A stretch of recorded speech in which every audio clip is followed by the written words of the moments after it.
Dans quelques jours, l'équipe nationale algérienne affrontera le Botswana. Les Verts, qui arrivent avec beaucoup de motivation, savent que la tâche sera ardue en Afrique australe, avec pas nécessairement une chaleur immense, mais sinon énormément d'humidité, qui fatiguera l'organisme des joueurs.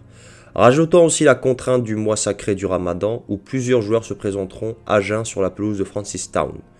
Dans un match ô combien important, voire même dans une petite mesure presque décisif, alors comment l'Algérie doit-elle s'y prendre pour aller chercher les 3 points? C'est dans cette vidéo que nous allons le découvrir. Bon visionnage.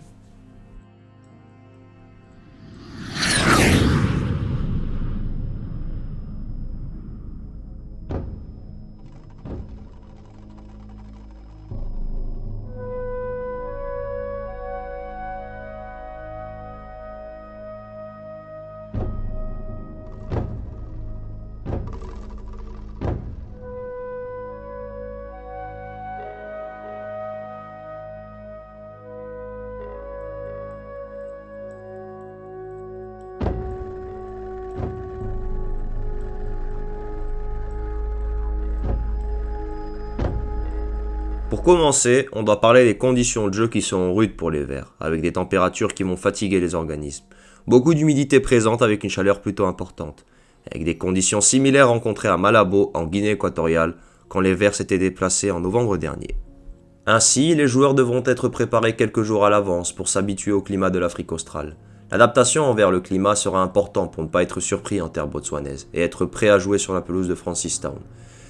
Comme en mars 2022, les Verts s'étaient préparés très tôt et déplacés en terre guinéano-équatorienne pour s'acclimater au climat de l'Afrique de l'Ouest, où ces derniers se préparaient pour aller affronter le Cameroun au Japoma Stadium avec un succès 1-0 à la clé.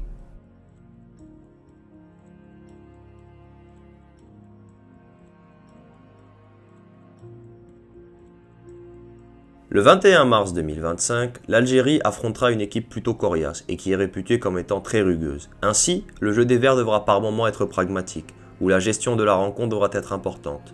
Gérer les temps forts et temps faibles afin de piquer au vif son adversaire au moment opportun.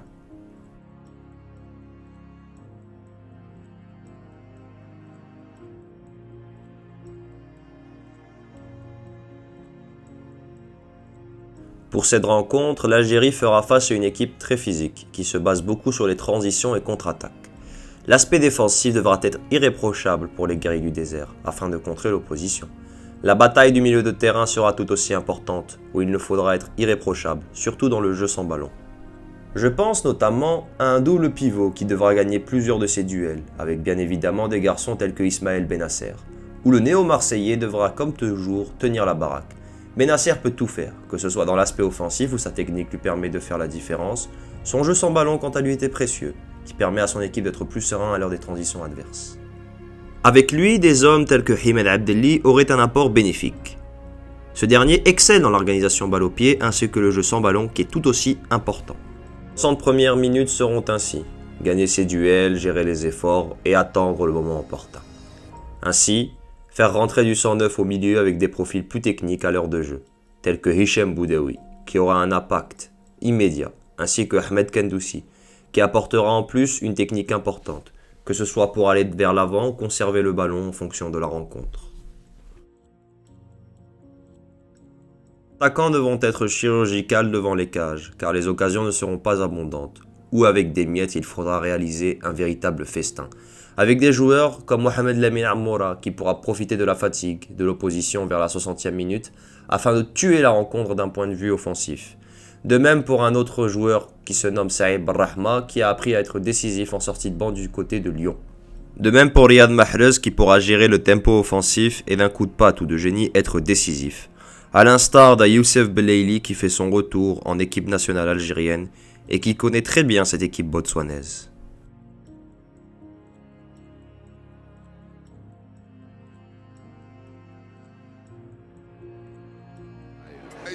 وينك يا جمال الثلاثي الرعب عندما تكون كرة ثابتة هكذا يوسف بلايلي والحارس ركنية أخرى. آخر الصورة يوجد المدرب الجزائري عادل العمروش.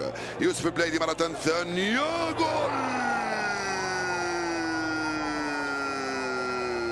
على طول يطلق تطلق رصاصة بل صاروخ من هنالك. يوسف بلايلي يفتح مجال التسجيل في الربع ساعة الأول من عمر المباراة. يا سلام، الأولى صدها الحارس والثانية لم يصدها لا الحارس ولا غيره. Sur les côtés, le jeu devra être juste, à l'instar de deux pistons qui joueront dans le sens du jeu, tels que Johan Hadjem de Young Boys de Berne et de Mohamed Farsi, sociétaire de Columbus Crew.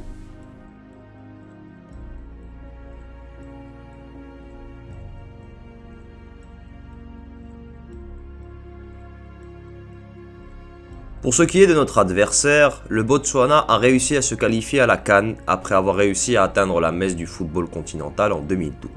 L'unique fois où les Zèbres ont d'ailleurs réussi à se qualifier. Le Botswana compte des joueurs dont il faudra faire très attention. Je pense notamment aux deux ailiers, avec notamment Sessinouyi, ailier gauche ou droit, qui possède une magnifique technique qui compense le fait que ce dernier soit frêle. Farsi et Hadjem devront faire attention. Cette paire d'ailiers est composée par Sekayeng, qui a brillé du côté du championnat marocain et qui sait se montrer décisif. Enfin, Oreboye complète la liste des dangers, lui qui est connu par les fans de l'USMA avec ce trophée glané de Coupe de la CAF en 2023.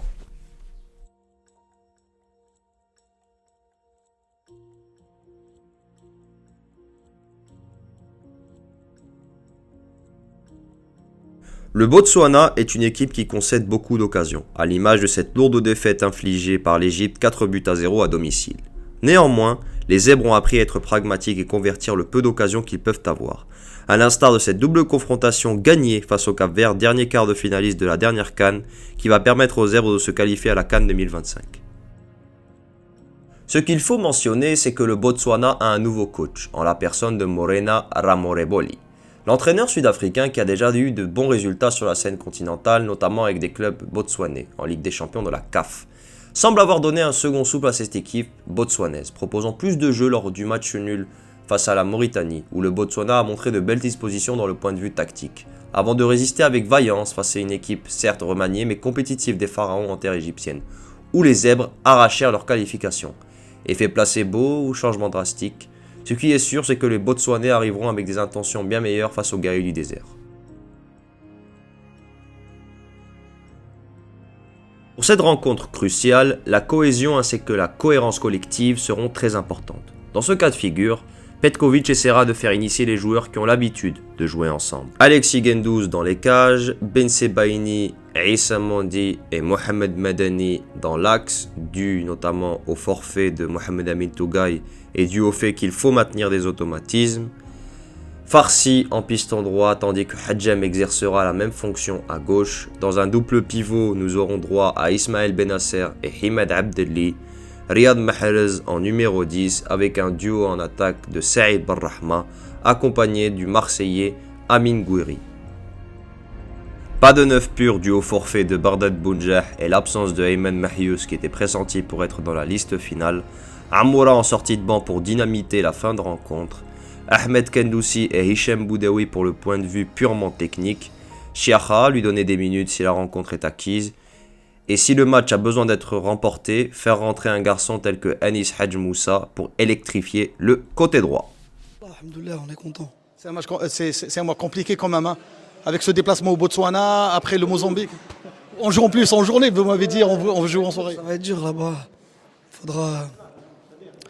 Faudra être bien, faudra être prêt. Inch'Allah, on va aller là-bas pour gagner. Un petit mot pour le peuple algérien qui va vous soutenir et le match aller et le match retour. Algérien, c'est le peuple algérien. On est toujours fiers d'être algérien, on est toujours content qu'ils soient derrière nous comme ça. Et Inch'Allah, on va les rendre fiers. Encore.